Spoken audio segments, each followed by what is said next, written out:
Hello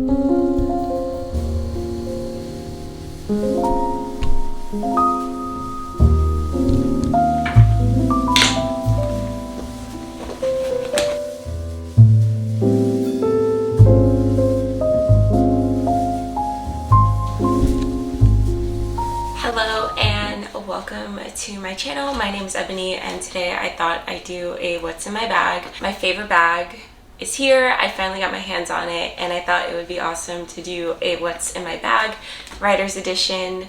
I am inspired by Pratigna, who did this video a while ago, and I just thought it was such a nice twist on the trend. This beauty right here is the Coach Brooklyn bag. It's in the 28th size.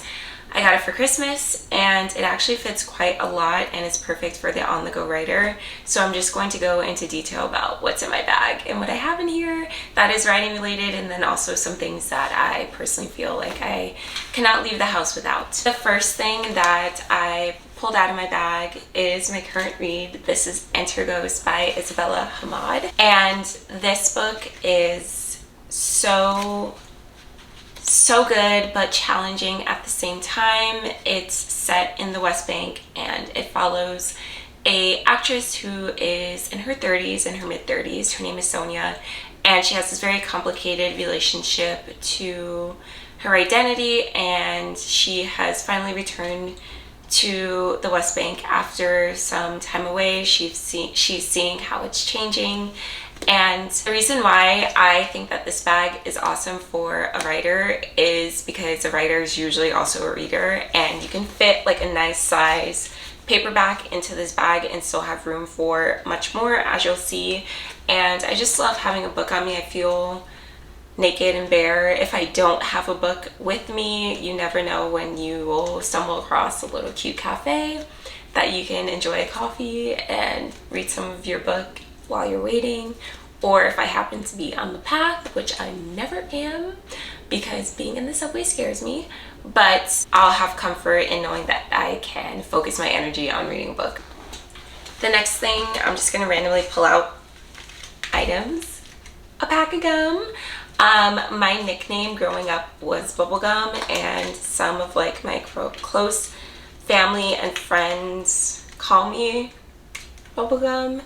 I love chewing gum. It is a bit of an oral fixation and soothing for me, so this is a must-have. I always have to have gum to chew on to once again help me like fidget and calm my nerves, and I use this as like a focus as well. Also, of course, like the benefits of just having good breath when you have gum. Oh my god! So the next thing that I pulled out is this Kodak M590 digital camera.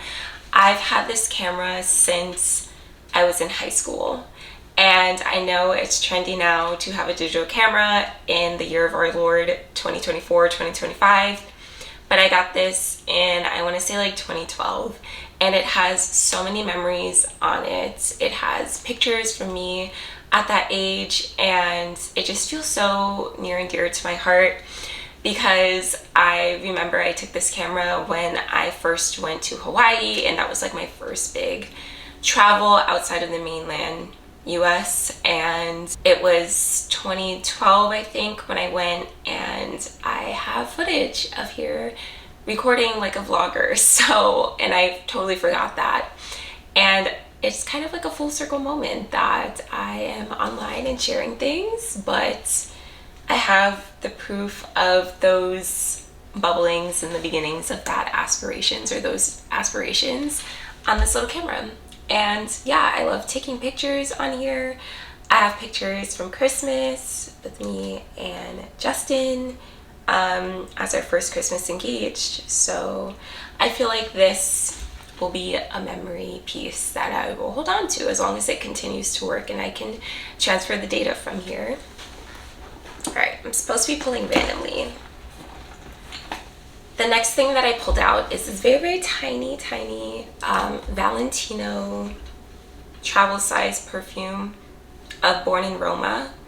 This perfume is not like my everyday perfume, but it is one that I have in travel size, and it smells very nice, very similar to the perfume profiles that I tend to gravitate towards, like Flower Bomb by Viktor and Rolf or Burberry Her. This has sweet, floral, almost like dessert-esque scent profile, and I really do like it. This isn't the intense version, it's just the Born in Roma Parfum, if you will. And I like it, and I've used her quite a bit, so it's handy. You never know when you're gonna need to freshen up, you know what I mean? So I just like having this in my bag. Okay, the next two big things are these two journals. I'm gonna start with this one and I'll come back to this one. So this journal is a very, very slim moleskin journal, and I really like this because I use this primarily as my, this might not even stay up here anymore. I use this primarily as my to-do list, organization, brain dump, just all of the tasks that I need to get done go into this. I'm very much a physical, crossing out a to-do list person. Digital journals and organizers just do not work for me. I also cannot use like a traditional planner with a weekly layout. That never works for me either.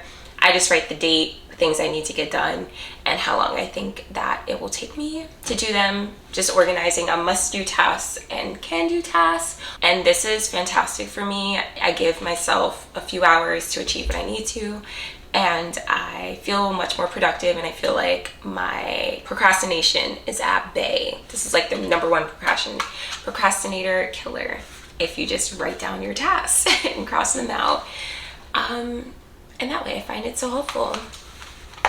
And probably the journal that is the most writerly thing that I have is this journal. I started this journal in 2023, and it has all of my musings. It's just a plain moleskin journal, but it's the one where there are lined pages on one side and blank pages on the other. I kind of like this format. Having just open blank page with no lines intimidated me slightly, but then also not having the option for blank pages also didn't feel right. So I found a happy medium, and I really like this because if I want to jot down a poem, I'm not confined to the specific blue lines. I can use the space and arrange it in whatever way I feel like I need to in that moment. But this mostly has all of my writing musings, everything that's kind of sitting in, percolating in my brain, and the topics or words or books that I'm inspired by personally. So I have entries in here about balancing paid work with creative work. When I'm not writing, I still don't know who I am, which directly inspired my Substack post, my first one that I ever created, and my only one. But I have always known what I want. Also to, I think, write about the small things, purpose. Once again, I have like little poems in here as well. I don't really know if they'll ever see the light of day, but it's been awesome. I have kept journals throughout the years, ever since I was younger. When I was younger, I used to really not care and make it more like a narrative journal where I'm telling a story about my day. This one is more so the topics and things that are currently inspiring me and that are really making me want to write. These are like the catalyst for my writing in here. And any workshops or things that I've attended, I also write down like prompts or things that I create from those workshops in here as well. It's just a nice space. This is my writing journal, and my last entry is about the new year. It's great to have these two journals. Once again, I feel like I need this on hand, especially if I plan to visit a cafe or I know that I'll have time to write. This is great to have. All right, very, very quickly, this kind of also is like a no-brainer. I have AirPods. I hate AirPods, but these are like the most friendly thing to carry around if you're not really intending on having a big tote bag, which I didn't want one. I prefer over the ear headphones, but these get the job done. I have specific music that I like listening to if I'm in the writing mood, but of course if I just want to listen to music in general, these are always good to have on hand. Pretty self-explanatory. I also have 1,000,001 lip products in my bag because if there's one thing about me, you will not catch me outside with ashy lips. I refuse to be caught slacking. So I'm just going to show you very quickly all of the lip products I have in here, because you're going to be like, how many lip products does one need in their bag? And my answer is you can never have too many. So I have 2 Summer Fridays lip balms. This first one is the Vanilla Beige, and I also have this one, which is Beat Up and basically almost gone. I don't know what flavor this is. It looks like poppy apricot or something. This came out over the summer and the spring, and I got it and I love it. They both give a nice tint to your lips without it being like overly obvious that you have a lip product on. My current lip, oh, I'm missing my mini MAC lipstick. I don't know where it is, but I have a mini MAC lipstick that I put on today. This is also the Fenty Beauty Gloss Bomb in Fussy. My favorite lip gloss ever, OG lip gloss. My lips get really sensitive to certain lip products. I don't know what ingredient it is that I'm allergic to, but it could get bad. So I found that this one doesn't irritate my lips. And I also have MAC, a mini Whirl lip liner, which is honestly a little too light for me. I like chestnut, but it's still such a beautiful like nude shade that pairs well with any of my current lip products. Oh, I found it. My mom gifted this to me in a little set for Christmas, and I like it. And this is also Posh Pit, which is a really nice, I don't know if you can even see, but it's really nice pinkish brown nude that is totally in my profile. I want to be like a 90s office siren Sade girl. So that is literally my aesthetic, I feel, which is so annoying for me to define my specific style, my personal style, by using internet trends and aesthetics. But I've just always kind of been inspired by like the 90s. Could be because I was born during the 90s and I never got to fully partake in the trends because I grew up in the 2000s and 2010s, but there's just something so chic and timeless about the 90s, Sade being one of my inspos. But yeah, I also have some hand products because like I said, if you were to drop me onto a deserted island and you were to say, okay, Ebony, you can only take 3 things with you, what are your 3 beauty products that you're taking? Immediately I'm saying some type of lotion or hand cream. I'm immediately saying lip gloss, and I am immediately saying moisturizer for my face. Like this is a no ash zone. So I have the Kiehl's Ultimate Strength Hand Salve All Day Care for severely dry, active hands. This is such a good product. It smells comfortingly medicinal and a little bit like Vicks, but not in an overpowering Vicks way.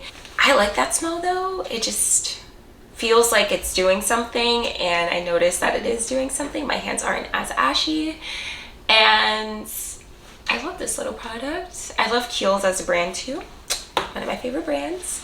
And I also got this cuticle balm from Olive and June, which is a really, really nice, oh my god, do I know how to open it?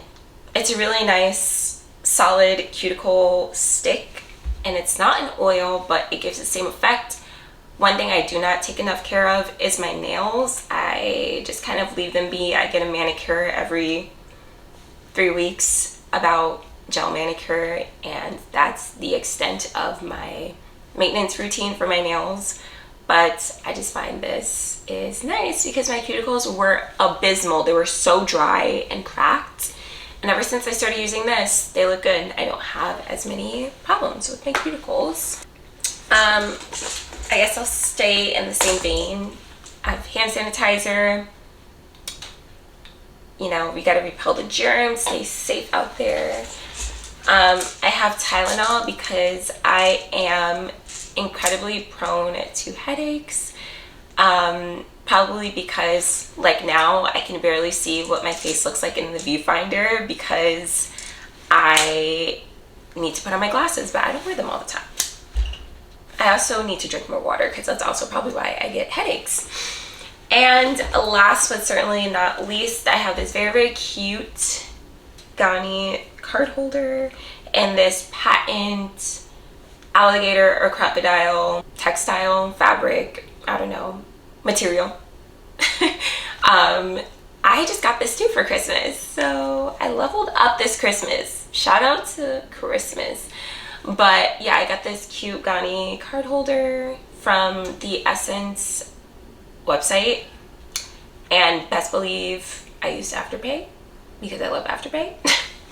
But what and this was kind of a gift to myself, but what I love about card holders is that you only really need the basics and that's it. So I just have my ID, driver's license, a Metro card, and 2 cards, and then I have cash in the back. And I like it because it's very, very slim and easy to drop into your bag. These are all of the things that I have in my bag. I guess I'll kind of show you too my little charms. So this first one here is a little pearl bow, and I have this really, really cute bear that I have attached to him, and I just love these charms. I wanted to keep it simple. I might add a chain, or I might add some more pops of color and like interchange the charms as I wear them. But yeah, this is all that I fit in this bag, and honestly, in my opinion, it's super impressive because it's not an overly huge bag, but it fits a lot. And these are my writing essentials, my leave the house essentials, and just some like knickknacks that I personally feel like I need on me at all times. Thank you so much for being here and for watching. I look forward to seeing you in the next video. Bye!